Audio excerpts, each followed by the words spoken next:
Well, hey everybody. I am now trying to get Instagram up and running. We are early, starting about 5 minutes early today, so I make sure we have plenty of time to talk about all the important stuff that we will be talking about today. And if you are coming on, please let me know. Always love to know that you guys are in the house doing your thing. Love to see your comments. Okay, let's see. There we go. And we've got that all set. And that is good. Welcome, everybody. And Dawn, so lovely to have you here again, my brother. We are looking forward to it's a slow news day. So what else do we have to do?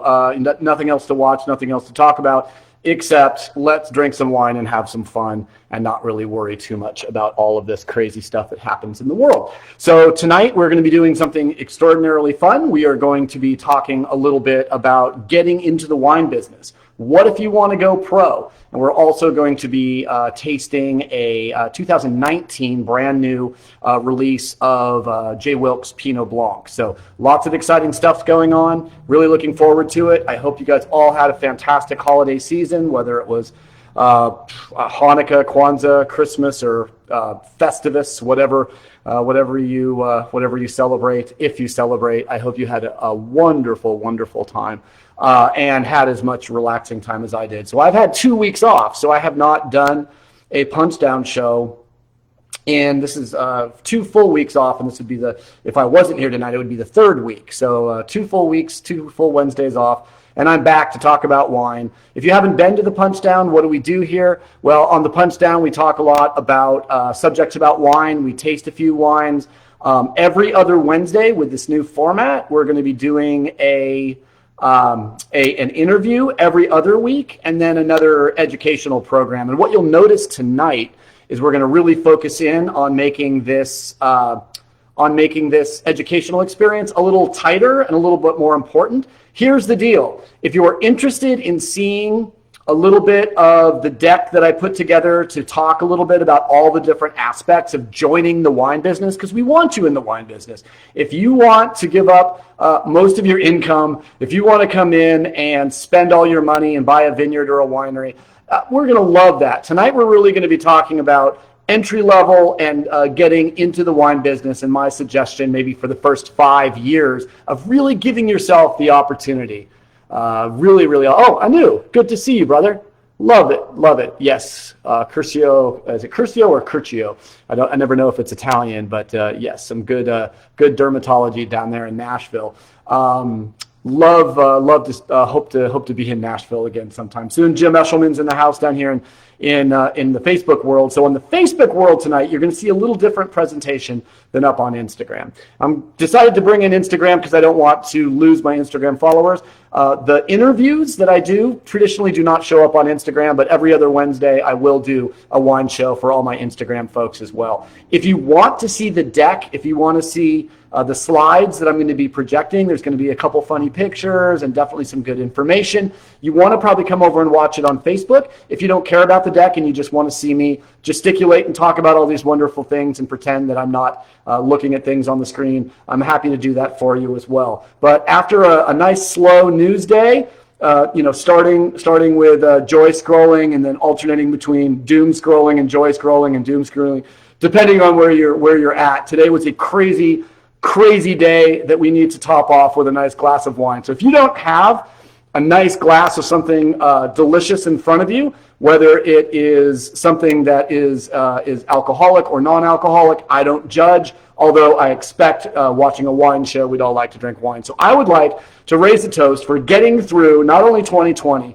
but also through this crazy day. And that's the last thing I'm going to say about it, because tonight we are going to be talking specifically about getting into the wine business. So I hope everyone has something in front of them in a glass, and I would like to take a nice long draft.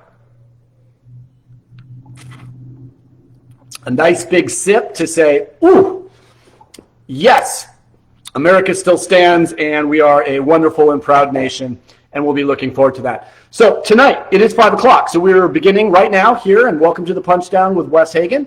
This is brought to you by the Miller Family Wine Company and the Miller Family Wine Club. If you're looking for a delivery solution to 3 bottles of wine a month, It's $39.95 all in. That's including tax. That's maybe not tax, but shipping and 3 bottles of wine. And this month, for this next shipment that's coming up, we're actually sending everybody a bottle of Napa Cabernet as part of the 3-bottle selection, and that's from the Volunteer, which is a great label made by a wonderful Napa winemaker that we and a brand that we just acquired here at the Miller Family Wine Company. So tonight I was expecting to give you guys a tasting of the new wines and the new portfolio that the Miller family just bought in October. If you haven't heard, we bought the BNA brands, which includes Humble Pie, also includes the Volunteer, and includes one of the largest kind of pull brands. And we'll talk a little bit about what a pull brand is, but we're talking about Butternut. So Butternut Chardonnay, Butternut Cabernet, Butternut Pinot Noir, really nice wines for a very, very good value. But I wasn't able to acquire those wines for tonight's tasting. Wasn't able to go out and get them at the winery today. So instead, I thought we would do a short little tasting, and we're going to be doing J. Wilkes wines, and this is a Pinot Blanc from 2019. Really looking forward to getting this in my glass, even though I just drank quite a bit, and tell you guys a little bit about Pinot Blanc. Of course, Pinot Blanc, I want to just make sure that stays awake. We've got Josh saying yes, and Josh has a lot of questions about getting into the industry, because I know he's in the industry, but he's also moving towards different directions in the industry. So I'm looking forward to staying on a little bit after the presentation and answering all of your questions and giving you the full 25 years of my experience on how to get into the wine industry and to thrive in the wine industry. Okay, so I'm going to do one quick thing. That looks like it's good. Okay, great. And then what I'll say right now is Pinot Blanc, of course, it's a very rare varietal in California. We grow this at the Vietnamcito Vineyard here in the beautiful Santa Maria Valley. Santa Maria Valley AVA, the second AVA established in 1981 in California, and the third AVA created in the United States. So this is a very important and historic AVA. Cool, foggy, windy, definitely produces wines with a lot of verve, delicious acidity, brightness, really kind of tends to appeal to a more European palate in the sense that the wines are a little more elegant, restrained, with a lot of verve and delicious acidity. So I think that's a really important point to put on. And there's less than 350 acres of Pinot Blanc left in California, with 300,000 acres of Chardonnay. Yes, you heard that right. Basically, for every 1 acre of Pinot Blanc, there is 1,000 acres of Chardonnay, if my liberal arts math is correct.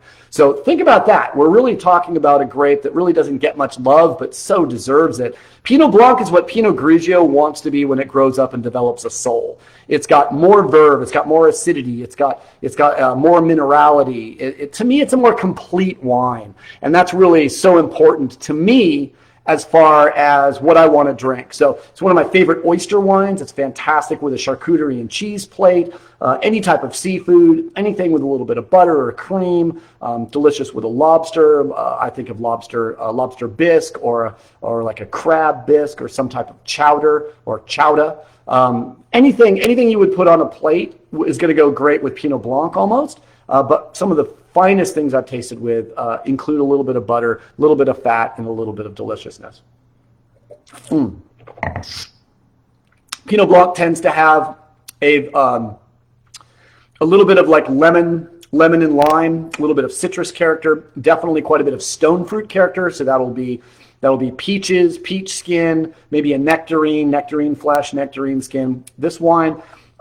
Some Pinot Blancs, especially from the Alto Adige and from Alsace, between France and Germany, tend to be very, very highly acidic. This wine has good low pH, good moderate acidity, that really does show this beautiful vervy character without being over the top with the acidity and burning the cheek lining off of a white Zin drinker in less than 5 seconds. It's not that type of Alsatian style Pinot Blanc. It's a little more a new world. It's a little more approachable. It's a little, I don't want to say softer, because the wine has great acidity and great verve, but it's really one of my favorite wines to make. And I think this 2019 it's the second to last Pinot Blanc that I'll make as the full-time winemaker at J. Wilkes, because after 2020, I'm moving on to a consulting winemaking role here at the Miller Family Wine Company, as well as being your host for these wonderful shows. But I would say this wonderful Pinot Blanc shows exactly what I'm trying to accomplish with Pinot Blanc. If I was the only person drinking this wine, to be perfectly honest, I would have probably picked it a little earlier and allowed there to be a little more acidity, because I tend to be, I used to follow the Grateful Dead, so how I feel about acidity in wine and acid. So it really absolutely deliciously wonderful, balanced wine in a very slightly popular style, but still shows the minerality and all of the wonderful things about 47-year-old own-rooted Pinot Blanc vines. 47 years old, these vines are, and they're on their own roots there at the Anisito. Great wine, great value. J. Wilkes, Pinot Blanc, 2019. Well, let's get right into it. I want to teach you guys tonight. I want to give you guys the experience of 25 years in the wine business. Say you want to be in the wine business, or if you know someone in the wine business, call them up and have them come and watch the show. It will be recorded and it will be available after, and I'll make sure I answer everybody's questions, either if you're watching this live or if you're watching this after it's been published. So I'll keep my eye on the YouTube channel, as well as this channel here on YouTube, or excuse me, on Facebook, as well as there. And I'm about to do something that I've never done before, and that is to attempt, oh, cool. Yes, Anu said, yes, Pinot Grigio is lemon water. It's, yeah, friends don't let friends drink that stuff. Okay, so if I do this, how does it allow me? Now, of course, I want to bring up. Okay, so I did this before, and I'm looking to share my screen. Okay, share this to peak viewers. There it is. Perfect. Of course, now it's not really wanting me to, not really asking me if I want to do a screen share. So what I'm going to do is I'm going to be presenting this for right now, and I will publish my my slides anywhere else. I'm going to be looking at my slides, and everybody else looks like they are going to be looking at me. So that's fantastic, and I will, okay, and I've got a question before we start. We just, and Amy just had a glass of Pinot Blanc. Thank you, Amy, I appreciate that. And then Jim asked a question before I jump into the presentation. I've always entertained that wines labeled Pinot Gris are usually 3 times as good as Pinot Grigio. Same grape. It's not a terroir thing. What is it? Well, I mean, Pinot Gris generally would be a stainless steel kind of wine.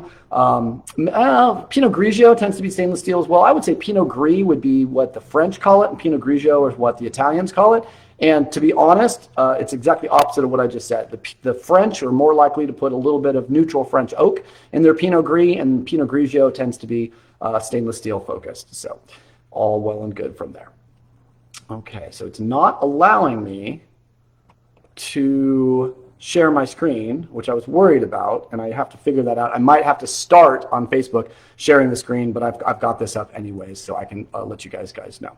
All right, so I want to make sure you guys know this is brought to you by the Miller Family Wine Company and the Miller Family Wine Club. Check out millerfamilywineclub.com to see what they're offering. Great wine club, monthly delivery system, 3 bottles for under $40, shipping included. Great deal.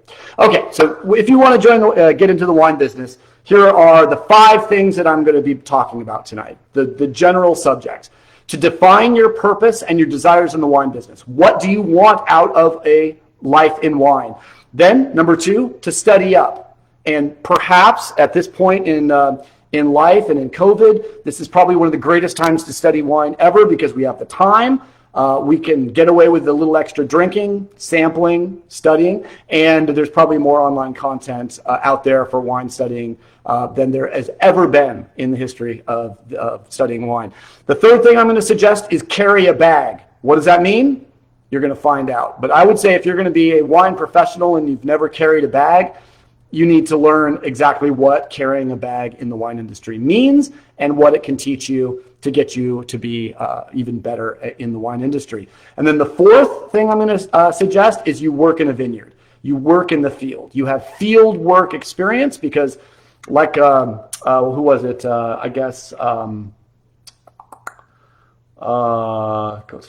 Jeff Newton. Jeff Newton, one of the greatest viticulturists, if not the greatest viticulturist in the history of Santa Barbara County, told me as a young man when I was first getting into business, you should learn how to farm grapes because 1 out of 10 winemakers can, farm themselves out of a wet paper sack in the vineyard. So knowing how a vineyard works is going to be very important. And then, of course, believe it or not, the last thing I'm going to talk about is making wine. How to make wine, how to get yourself set up to make a wine, what you can expect to make as a cellar worker, as an assistant winemaker and a winemaker, what you can expect from the actual job of making a winemaker, and some hacks, especially hacks in working in the vineyard and hacks for making some wine. So if you want to jump forward into the business without having that problem, you're really going to have a great time doing it.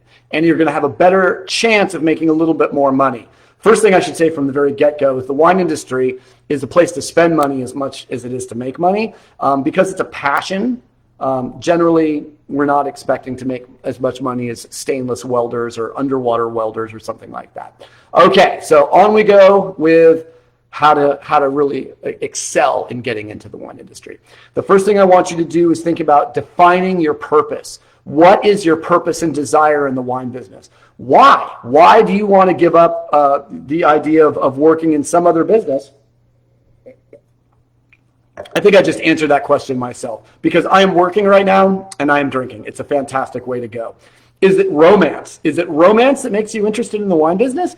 Because I'll tell you what, as I show you some of these slides, the romance sometimes doesn't last much longer than 5 to 10 minutes in when you're working in the vineyard, when you're working in the winery. If you get through an incredibly long day in the wine industry, working in the vineyard, working in the winery, and you still feel the passion, you still feel the love, it's a good indication that you have chosen correctly. Do you want to get into an entry-level position? Do you want to be a cellar rat? Do you want to be a field worker? Do you want to be someone who's going into a distributor or a sales position where you're going to start stocking supermarket shelves? Because that's really what salespeople do for the first maybe year when they go to work for Southern Glazers or Young's Market or Republic National or Wine Warehouse.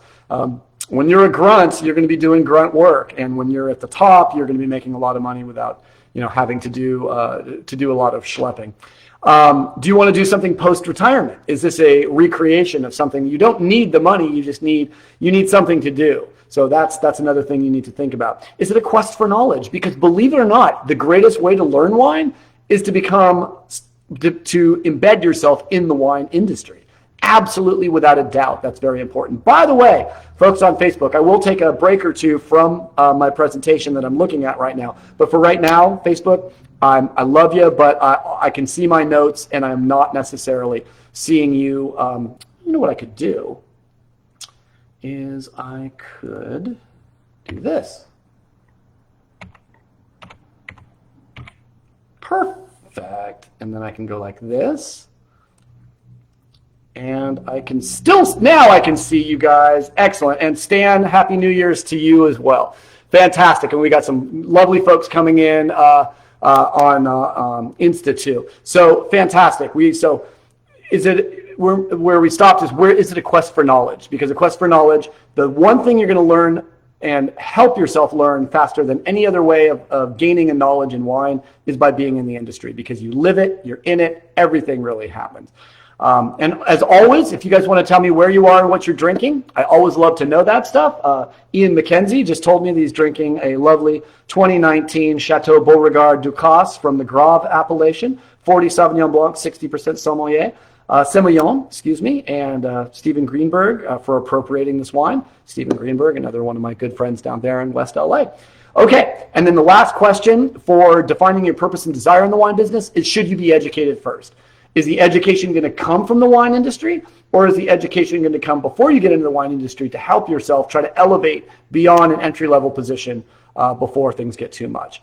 Okay, so consider cellar rat. If you're going right in to make wine and you're going to be a cellar rat, you're going to be working harvest, you're going to be helping out with topping, you're going to be breaking down barrels, you're going to be doing barrel maintenance, you're going to be keeping the cellar clean. You're basically going to be looking at minimum wage. 5 years, you can expect maybe an assistant winemaker position if you're lucky at 35 to 50K.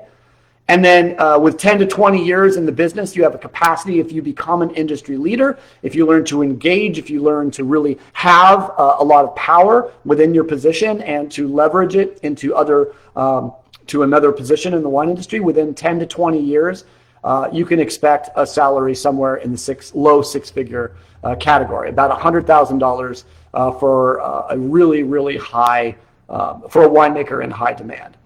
Now, how about college degrees? How about an AS or a BS or a graduate degree? It might get you in the door, but winemakers are looking for adaptable, physically fit, creative, and highly organized and punctual minds.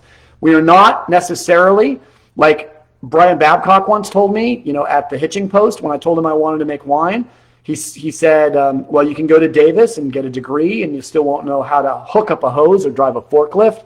These are the things we're really looking for, especially in an entry-level position. So if you have a degree, even a graduate degree, you'll probably have, like most of us in wine, you'll have a graduate degree in like comparative mythology or something that completely and totally is useless to making wine. But it will come back once you're selling wine and talking about wine. You'd be surprised how much those degrees help in connecting with people, in understanding and making connections. I happen to have an English degree, and I was a high school English teacher, so I know I'm pretty decent at talking about stuff and getting people engaged. So that's how I used my degree to influence how I was as a winemaker. Top paying positions in winemaking. Nationwide, you could expect a winemaker to, the winemaker position to the average in 2020 was $96,400 for a winemaker. If you're a top salesperson at that winery, you can expect about an $85,000 salary. If you're an office manager in a winery, you can expect about a $58,000 average salary. If you're a tasting room manager, you're going to see about the same, which is going to be about $60,000 a year. Wine club manager, a little bit less, about $58K. Vineyard managers, about $66K. There's obviously different regions. For example, the highest paid would be in Napa at 112 for a winemaker, 112 for a salesperson, 70 for an office manager, 81 for a tasting room manager, 70,000 for a wine club manager.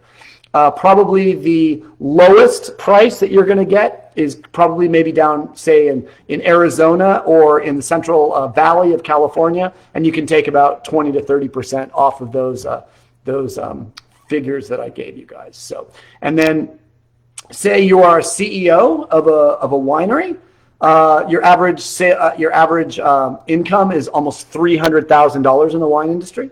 Winemakers, again, about 100,000. Vineyard managers, average this is 2017, $90,000 for a vineyard manager. A sales representative, about $67,000.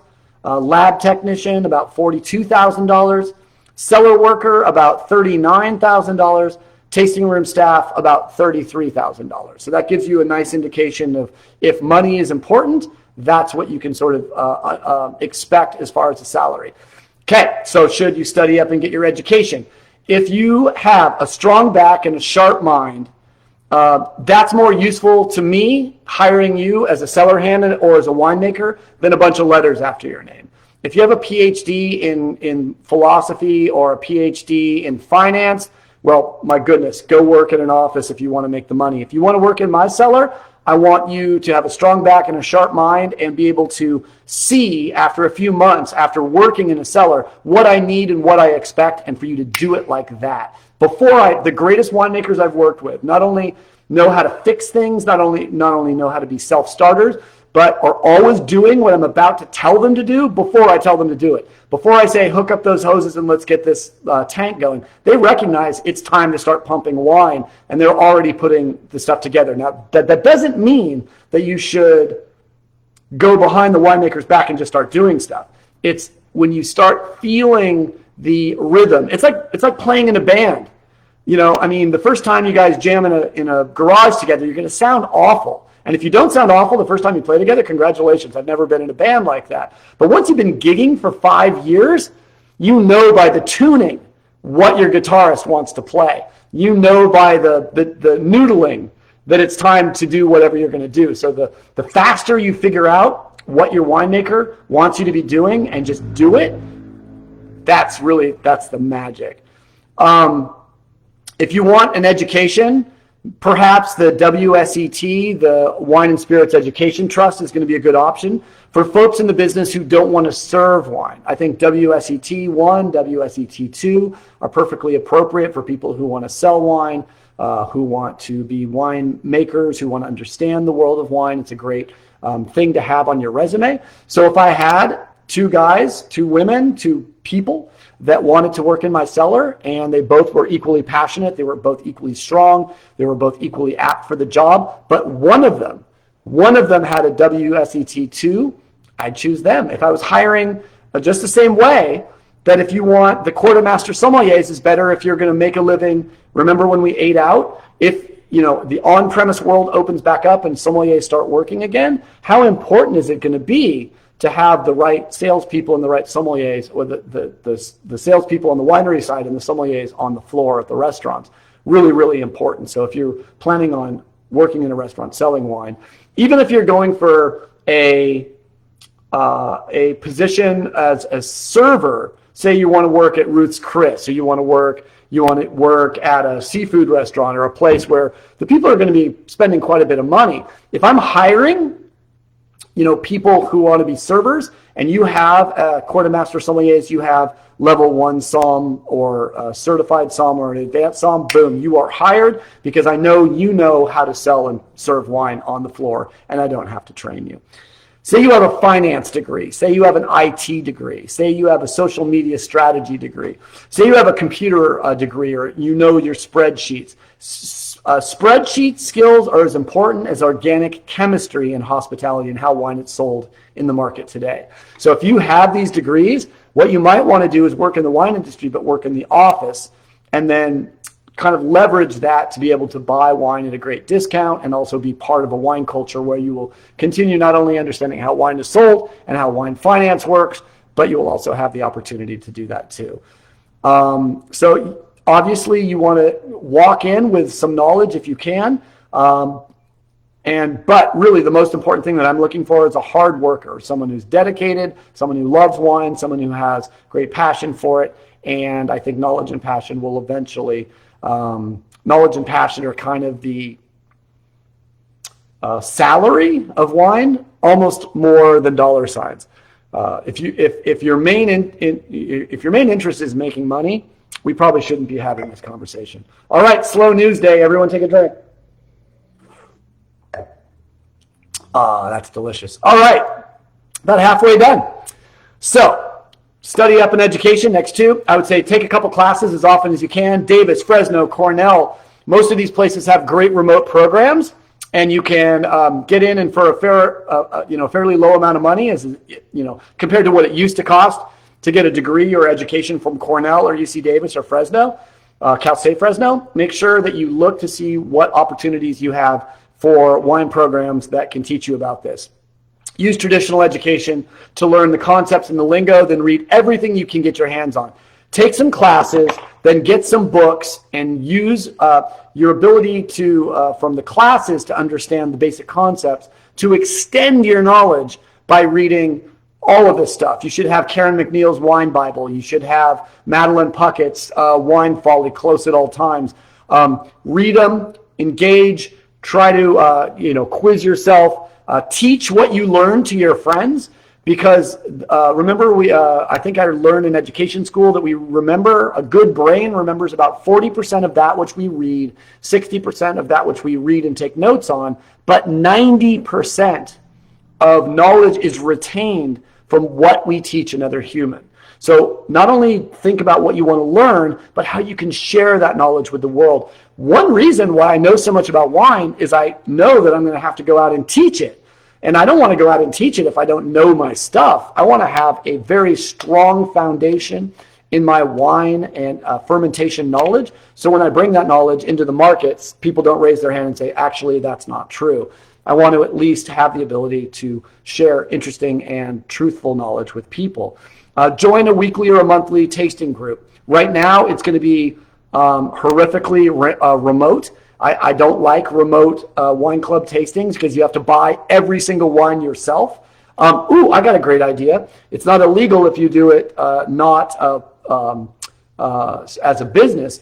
But if you were in a wine club and you had someone who had some extra time on their hand, everyone could buy a single bottle of wine. Say you're doing $30 Syrah. Everybody buys a $30 bottle of Syrah from France, from California, from Oregon, Washington, wherever they grow delicious Syrah. And then one person would break all of those wine bottles into 1.5 liter or 1.5 ounce little bottles, and then deliver everybody a nice little care package of 20 different wines from the 20 people in your wine club, your little wine tasting club, and then everyone can taste the wines and talk about them. They could be coded, so you don't even know what you're drinking, or they could be not coded, so you do. I like to drink wines blind first in a club setting, in a wine tasting club setting, and then after we've talked about them blind, I like to reveal them and taste them again and have another conversation.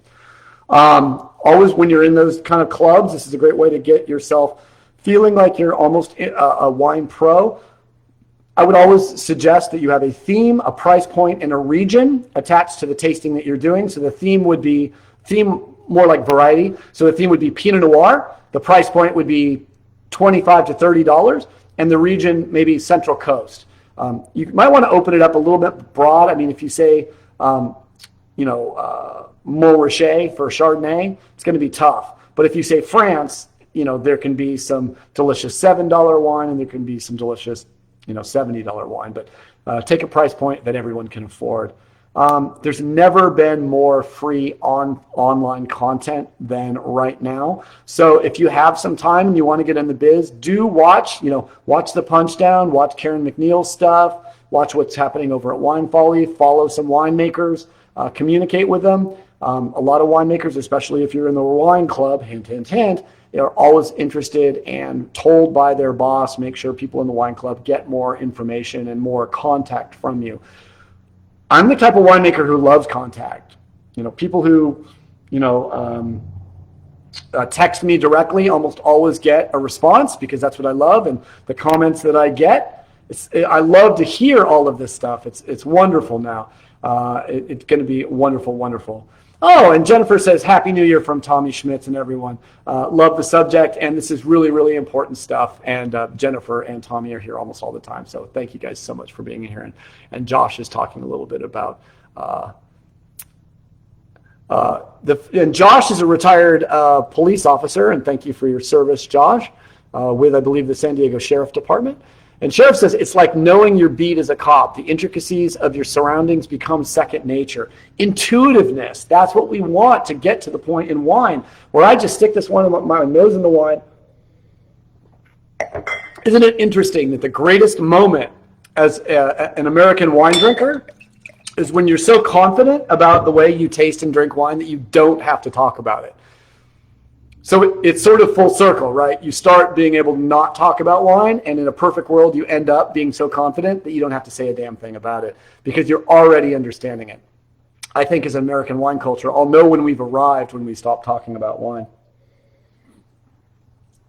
All right, boring news day. Everyone drink. Ah, it's delicious. I love being an enabler. All right, next slide.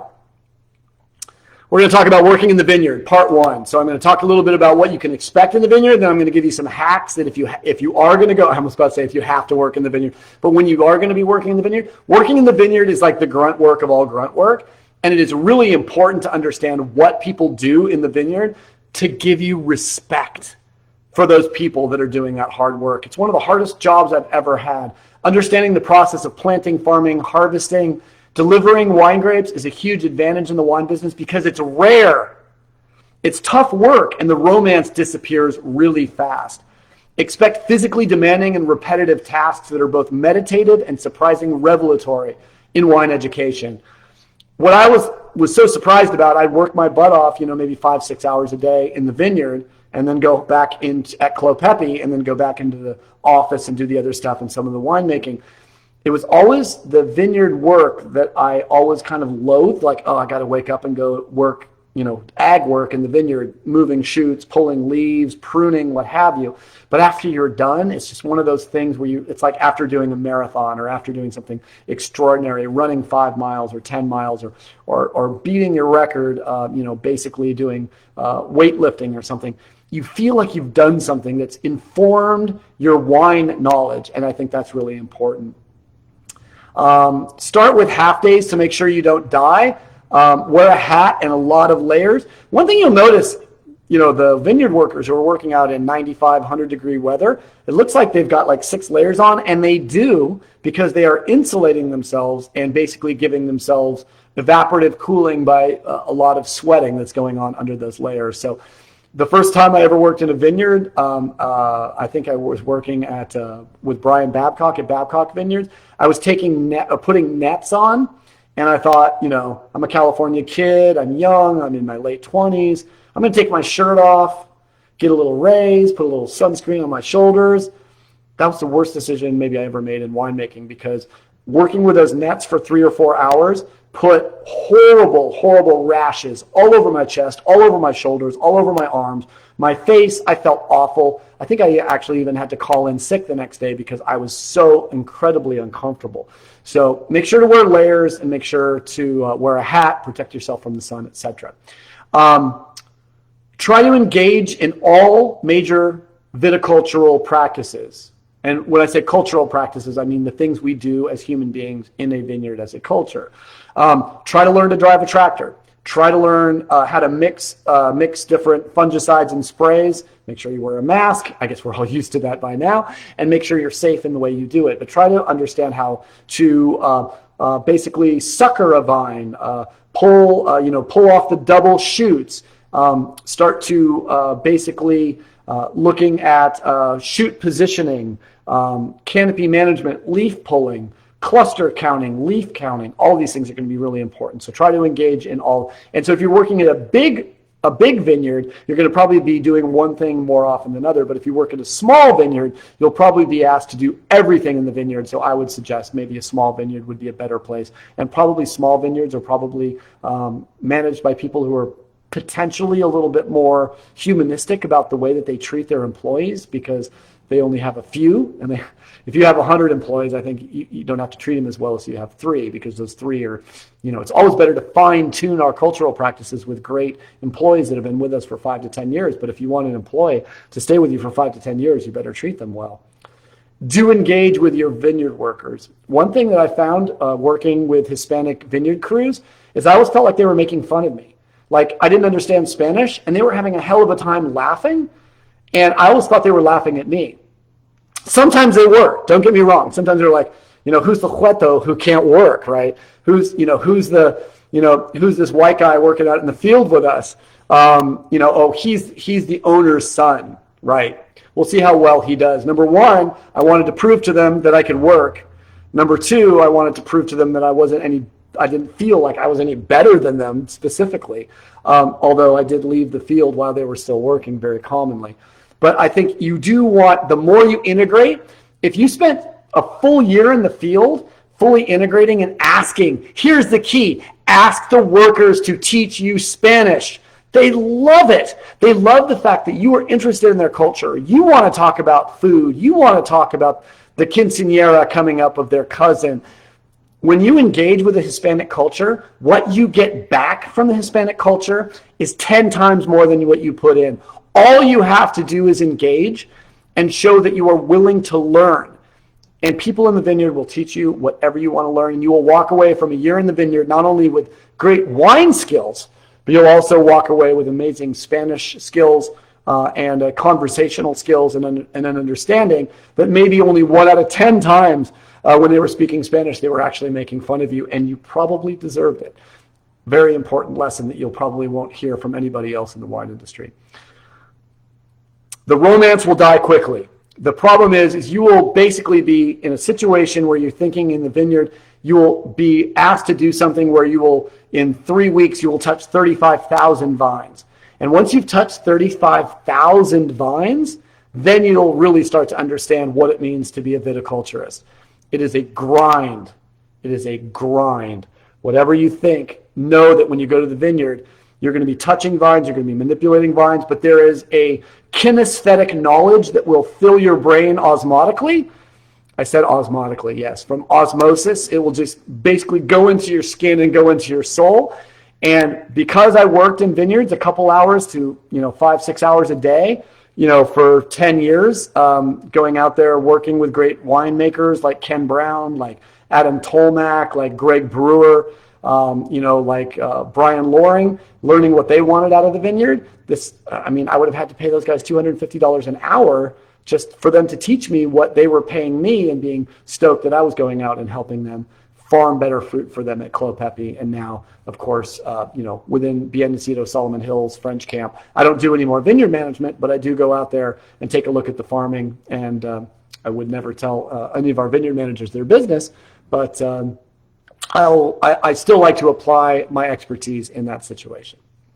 All right, so let's talk a little bit about the hacks. How can you hack your knowledge before applying to work in a vineyard to make you a better vineyard worker and perhaps make a little bit more money? Even though it can be rare to get applicants for field work. How many times did I have people? I had 2 experiences in 20 years at Clos Pepe where non-Hispanic people applied to work in the vineyard. I'll assume that if you're not a career ag worker, there's a damn good chance you're going to quit the first day. And I had maybe half of the people that came in to do internships quit the first day because they didn't realize that I was going to make them go work in the vineyard. They didn't think that, they thought that was maybe below them. No, it's not below you. You are ready. You are an intern. You are a grunt, and I'm going to work you to the bone to see if you are worthy of also making wine with me. This is what if you don't want to work in the vineyard, I don't want to make wine with you. That's how I felt. What can help you? How about martial arts? I studied jiu-jitsu and Young Forest Fist Law Kung Fu for a total of about 5 to 6 years in my life. And I do think yoga, stretching, meditation, all these things are going to be really good. If you're physically fit, you're going to be a better vineyard worker. If you've done intensive gardening, that's going to be really good. You want to stretch before you do all this stuff. Develop your ag muscles. You can't really develop your ag muscles. You can do squats. Squats will always help. Squats helps everything. Everything on the backside, I suppose. Expect to be tired and sore, but expect also that you won't need probably your sleep medication to get to sleep after a full day of vineyard work. Read and study to understand the seasonal growth periods and needs of the Eurasian grapevine, Vitis vinifera, hybrids, natives, or whatever you want to grow. If you're going to be going out to work in vineyards, in the Finger Lakes of upstate New York, you're going to have a different skill set than if you're learning to handle grapes in Temecula or in Santa Barbara or in Napa or in France. Know a little bit about the local culture before you go in, and know a little bit about what grape varieties you're going to be growing. I think that's going to be very important. So if you want to be a winemaker, let me give you a little bit of information about what you can expect to go into your first jobs as a cellar worker. If you prefer your underpaid, repetitive, and demanding tasks to be in a cool indoor environment, go for an entry-level cellar rat position. Cellar rat's another name for a winery janitor that gets to taste wine a few times a year. If you don't like cleaning, sanitizing, sweeping, mopping, mucking, organizing, schlepping, and rolling hoses, this is not the job for you. Like any other passion position, showbiz, teaching, sports, the pay is poor and the jobs are dirty and difficult to test your passion and commitment. It's almost like hazing, right? The winemaker did it to me 20 years ago. The cellar master did it to me 10 years ago. And now it's time for you to show your mettle by working tirelessly for minimum wage and horrible hours. And during harvest, basically it's like going to war. So if you expect your cellar position to be like that Eddie Bauer catalog where you're in like clothes like this and you've got a thief and you're putting it in and you're just going to go taste barrels all day because that's what you do, that winemaking is functional alcoholism and all you do is drink all day. Well, you're only about 10% right. There's a lot of wine industry. I remember the first thing that John Kershka taught me at Babcock in 1996. He taught me how to spit on the job but still drink.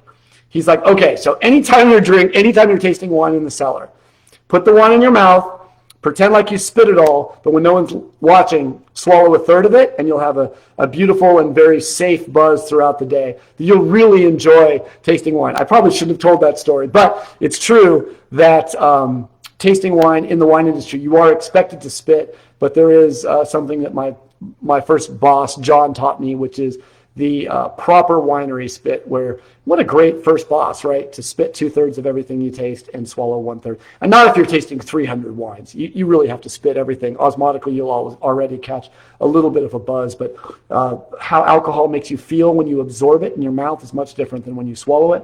And the feeling of sort of the osmotic absorption of ethanol in my mouth does not make me feel very good. If I taste wine and spit it all day, I feel like someone hit me with a 2x4 and I just took the LSAT. But this wine is delicious. 2019 J. Wilkes Pinot Blanc. Hope all of you are enjoying a delicious glass of wine on this slow news day. All right, so yeah, what you will expect is for you to sit around in Eddie Bauer clothes and taste wine all day. What it's really like is mucking out tanks, driving forklifts, dealing with emergencies, doing everything that your winemaker, and during harvest, unless your winemaker is a 20, 30-year veteran, they're going to be a freak of crazy. I mean, they're worrying about trucking. They're worrying about their 4 vineyards. Where's my Pinot Noir from Russian River? It was supposed to be here 6 hours ago. Where's the trucker? Where are my barrels? Is this ready? Is this ready? And you are going to pay, you're going to pay the piper for your winemaker's sort of harvest worrisomeness. So it's not romantic, but if you get through a harvest, it feels like you are a veteran, and that's always a good thing. I promised you hacks. So here's a couple hacks. If you're going to go work in a cellar, here's a couple things you should know from my 25 years of experience in getting you to understand what's going on. If you happen to have a chemistry degree, and you might have worked in a wine lab before, but you do have a full chemistry degree, you can skip some of the larger janitorial tasks in the winery and be the dedicated lab worker. Now, small winery, lab worker, you're going to be working basically doing all the other jobs until they need a lab analysis. Then you're going to get to go into the lab and have a quiet moment where you're going to work with titrations, you're going to work with sodium hydroxide, you're going to be working with some lab equipment to get them their pH, all of the, their level of alcohol through an ebiometer, all these different things. If you know how to use all the lab stuff, you can skip some of the janitorial stuff and get to work a little bit more in a lab. In a large winery, they're going to have a dedicated lab staff that does nothing but crank out lab work on wine, juice, and everything in between during harvest and afterwards. I would not enjoy the process of being a full-time wine lab person, but some people thrive on it, and thank goodness they do, so I don't have to. Cheers. Get safety certified on a forklift in the state and the county where you live. I cannot tell you how stoked I would be if I had an employee who came in who already had a forklift certification. Forklift safety certification, Santa Barbara County, California. Boom. I'm going to look at that as, my goodness, I want to hire you. Because I know I don't have to hire an OSHA expert or a safety expert to come in and teach you how to drive a forklift. If you're already safety certified on a forklift and your certification is still active, honestly, anybody wants to hire you because they already know that you know how to operate a forklift. Then, of course, I'm going to watch you operate a forklift before I let you go after a pallet, 56 cases of wine, or, dump $3,000 worth of grapes with a bin dumper into a fermenter. But having a safety certification would be a wonderful way to go.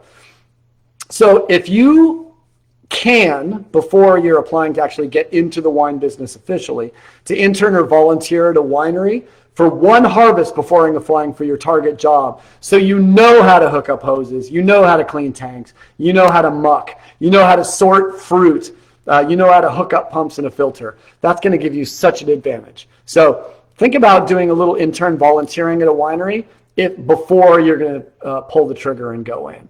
So here's the final summation about the quest for wine knowledge. Nothing will inform your wine knowledge faster than a full-time job in the wine business. Whether you're describing and selling wine all day in a tasting room, breaking down barrels, doing vineyard work, cellar work, bottling, the knowledge will accumulate faster than you anticipate. Working in a smaller family winery may allow you to do a bit of everything.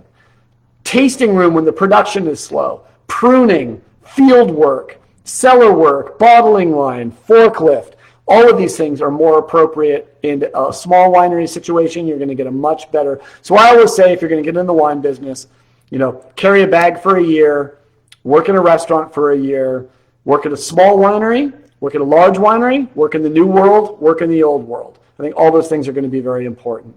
Larger wineries will teach strategy, finance, distribution models. As my ex-boss, Steve Pepe, used to say, you can say what you want about Gallo. They don't make bad wine.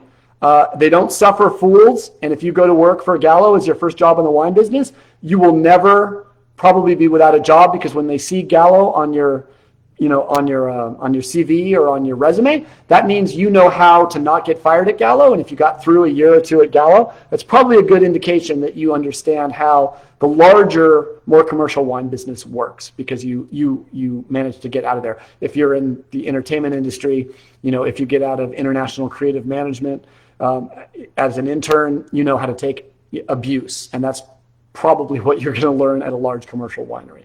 You're going to learn finance, distribution models, profitability, budgeting, pricing, trucking, warehousing, and all the boring things that you don't think about. Everyone wants to be that Eddie Bauer winemaker with the wine thief pulling wine out of a barrel and tasting it. Everyone wants to be that guy. No one wants to be the forklift warehouse guy, but we need a forklift warehouse guy, and that's the wine business as well. All right, let's finish up and I'll take some questions. I said carry a bag. What do I mean? Regardless how good you are at growing grapes and making wine, you still need to learn how to sell bottles and boxes and tell your story. Once the plague economy,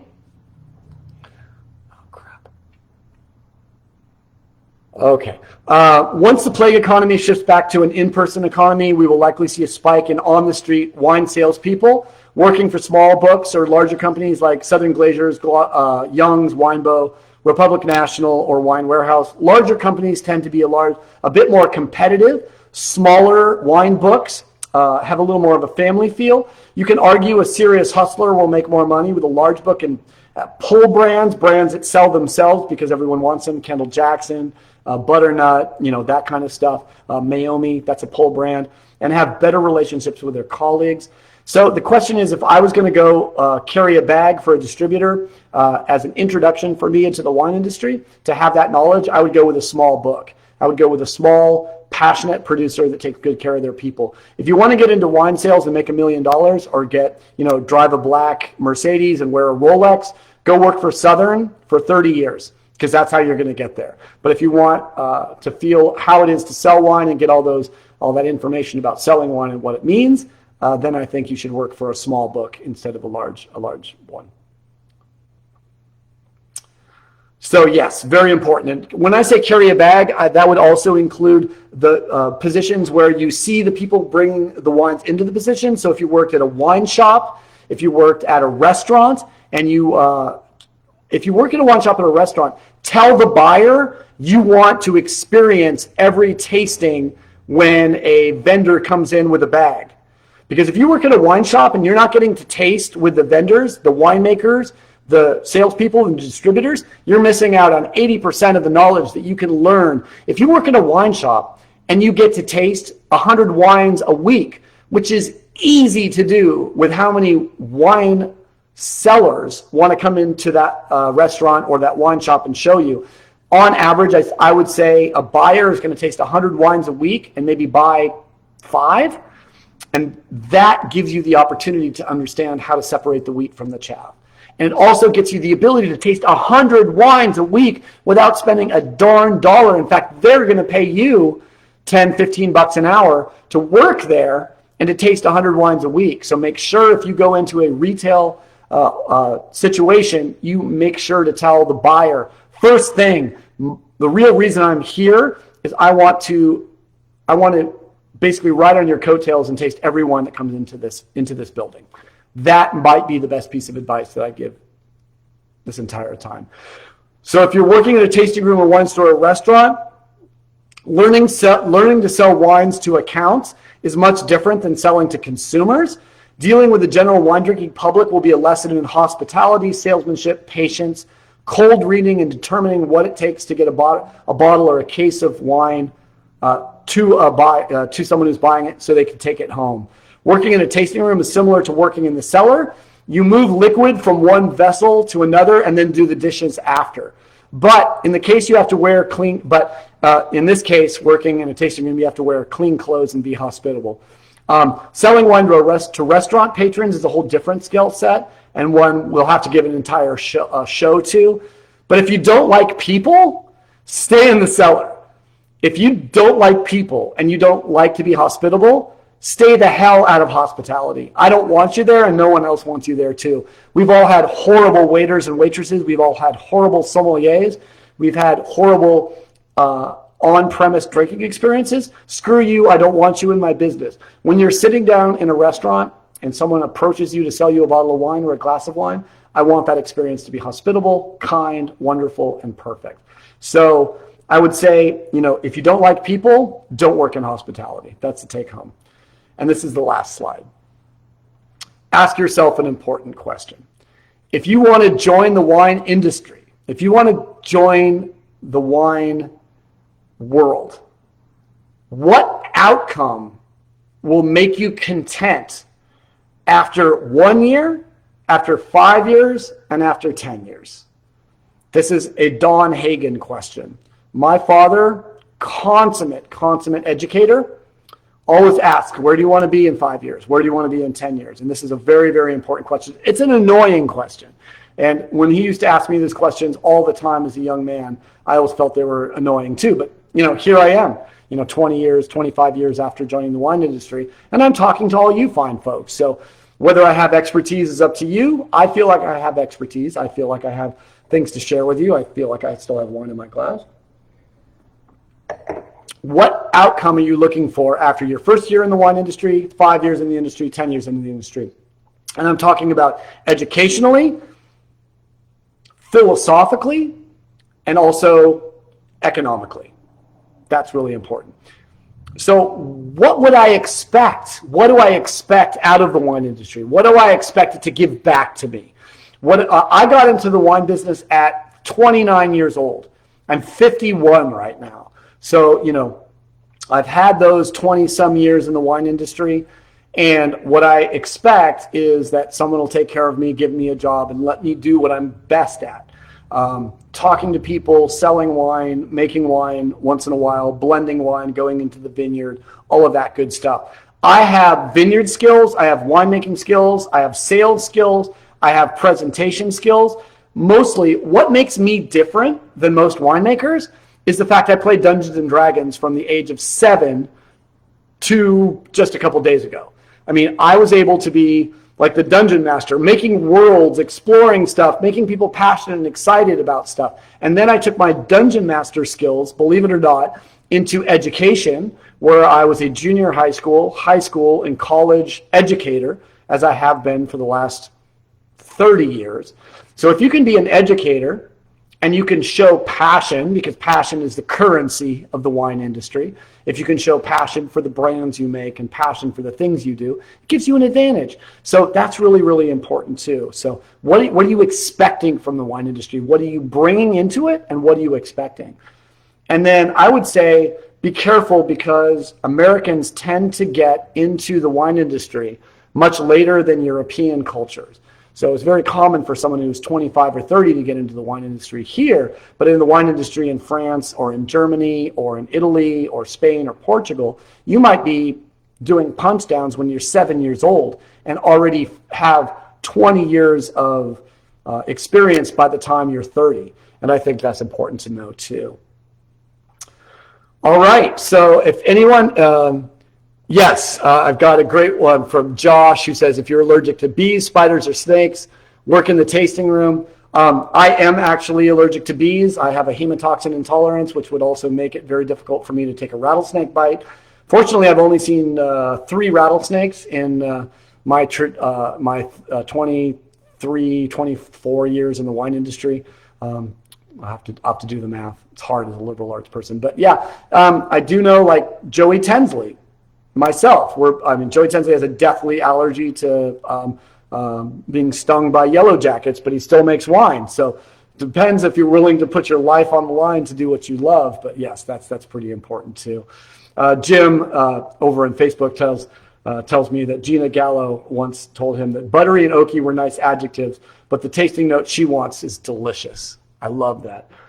And Jack was talking about being retired for many years. No interest in employment, but enjoyed the presentation. You're very welcome. Yes, Ian McKenzie says that passion is what makes a great educator. I always say I don't remember what a teacher teaches me, but I remember their passion for the subject. And if they were passionate enough about the subject, I knew after I graduated from the class that I was ready to learn something about what they found wonderful and passionate.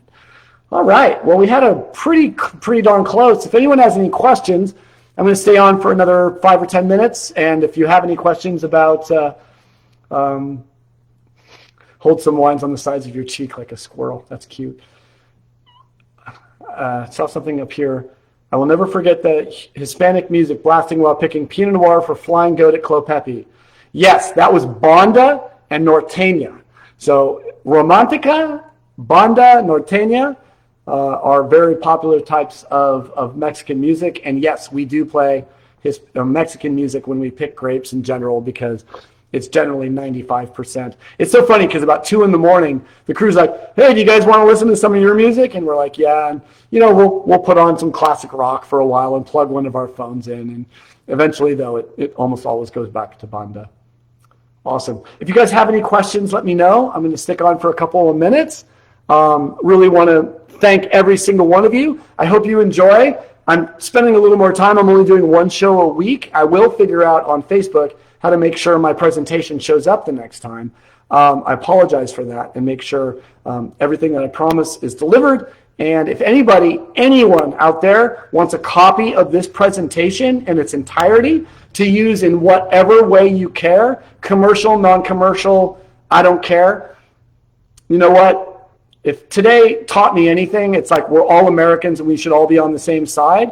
So I'm happy, even if you're not an American, I'm happy to share my presentation on getting into the wine business with you. If you have a group that wants to share it, you can use it. If you want me to come on, you know me, I'm a sucker for showing up on the internet and giving a presentation. So I thoroughly appreciate all of you guys being here with me tonight. And I hope you guys all learned something for sure. It said this season is at least as exciting as Cobra Kai. I appreciate that because I would say that Karate Kid was sort of right when I was growing up. I think Ralph Macchio is exactly as old as I am. So it's all a wonderful thing. Absolutely. Thank you, everybody. I don't see any specific questions. Maybe I covered everything. If not, you guys can always request this presentation, as I was saying, either on social media or you can send me a private message or send me an email, Hagen, Hagen, at millerfamilywinecompany.com. And I'm happy to answer your questions and send you this entire presentation. So thanks again, everybody. It's 5:58, so I'm going to call it a night and go have some dinner with my lovely wife and perhaps a little more Pinot Blanc. So take good care, everybody. Really appreciate it. Thanks again.